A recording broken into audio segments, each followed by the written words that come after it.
What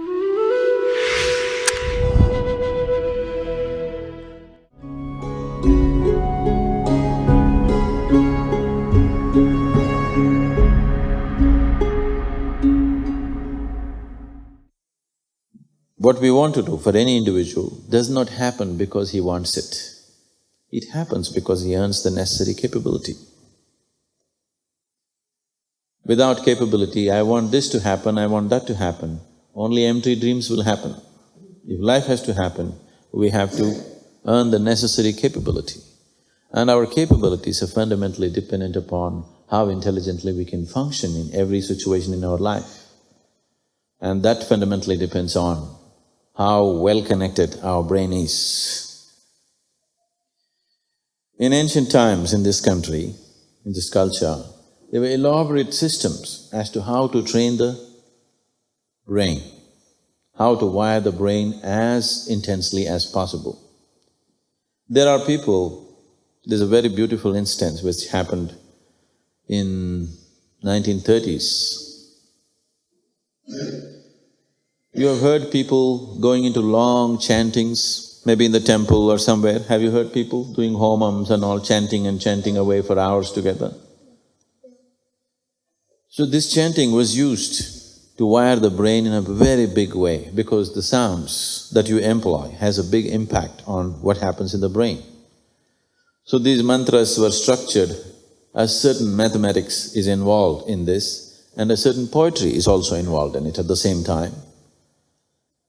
Because of using a certain level of structured sounds, it wired their brains so much that they have a phenomenal sense of memory which is almost humanly impossible. Normally, in modern times, we consider these things humanly impossible. They had that kind of memory because of using these sounds in a particular way. This happened. Two people went to Benares, friends. They were having a bath in the river and among themselves they were talking and they were making a business deal. So it was agreed that one friend offered 50,000 rupees to the other friend to do business.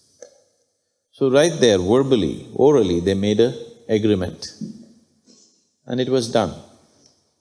And after a few years, because there was no written paper, when this man wanted the money back, the other man said, "You never gave it to me." No such thing happened.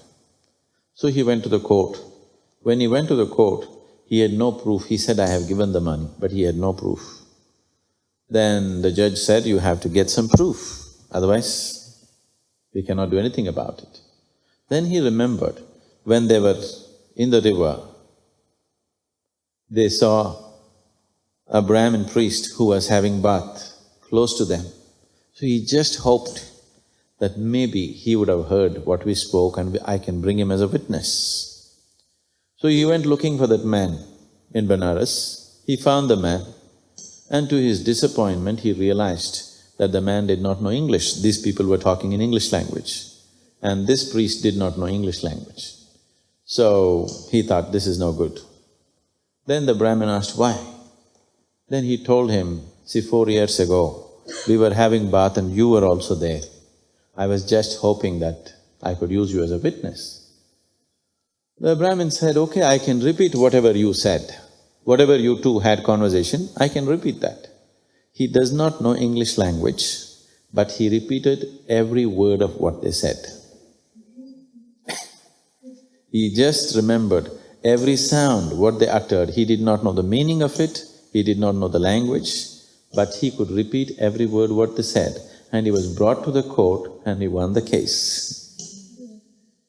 So, our memory and our ability to do things can be so greatly enhanced if only we handle this inner situation right.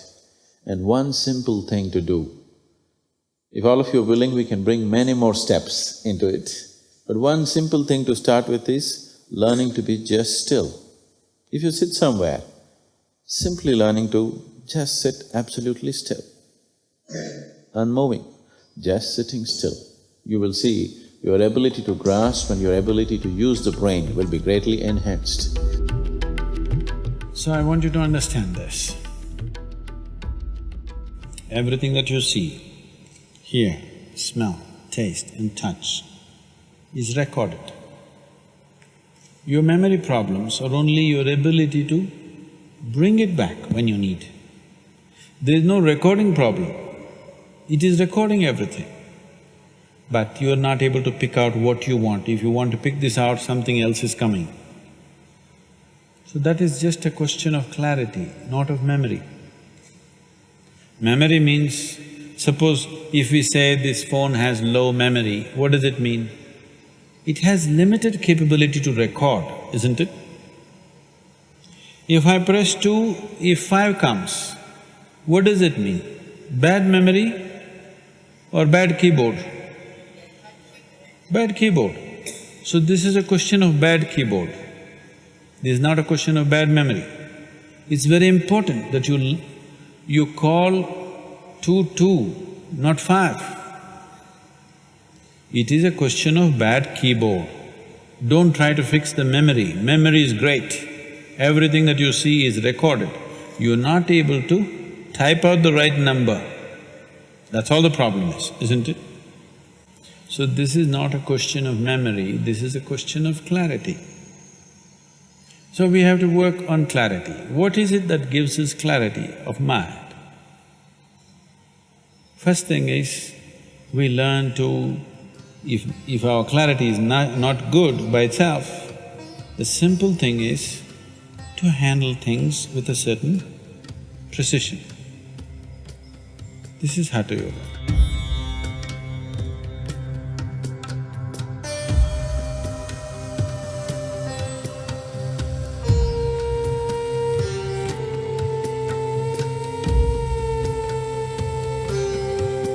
Where your feet should be, here, not here, like this. Where your hand should be, like this. It's not proper, just like this. In setting all this, my head is looking down. Oh, not like this, like this. Precision. Now you come down, when you sit down, you watch this, okay? How your pen should be, like this. Whatever you brought with you, your book, where your notebook should sit, where your pen should sit, they should sit. Just practice this. With every little thing, just bring that precision into your activity, it will happen in your mind. You will see, then if I say this, it goes to number 2, it won't go to 5. Means, now gets confused, so handle it slowly. 2, 3, 1. Okay, 2 is here, 3 is here, 1 is here. You just do this with every aspect of your life. You go to bed, how it should be, everything. You go in your room, how it should be. Just bring this meticulousness of what you're doing with the asana into your life. You will see slowly mind will become very, very clear, it becomes meticulous with everything. It's a simple practice that you have to do. From this moment, when you stand up, when you sit down, when you walk, and when you go out here, you should just look like this, like you're doing what? Matsyendrasana, like this. How many columns in this? Don't try to count all of them. The first row, if you simply look like this, oh, it's 5 columns. Just you must register this.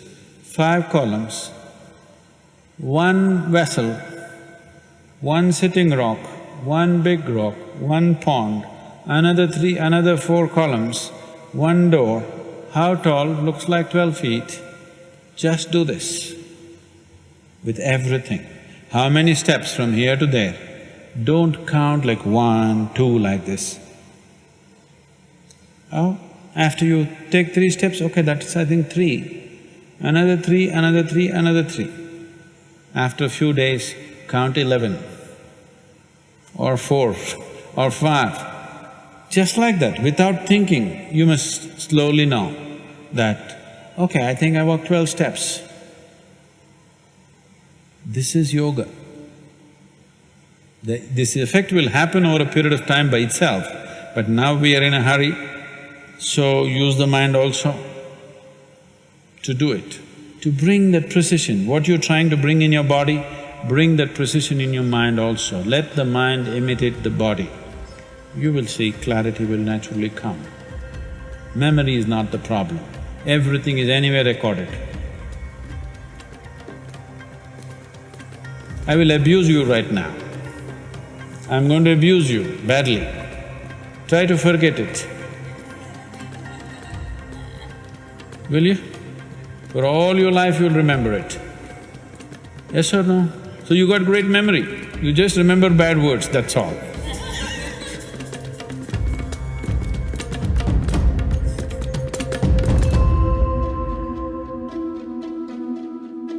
If you exercise your mind like this, it'll become in such a way that you can make it do what you want. You will see slowly mind will become very, very clear. When your mind is single-pointed, it's a powerful instrument. This is something that you do within yourself so that you're able to slip behind the mind. If we know who is behind the mirror, then we can change everything.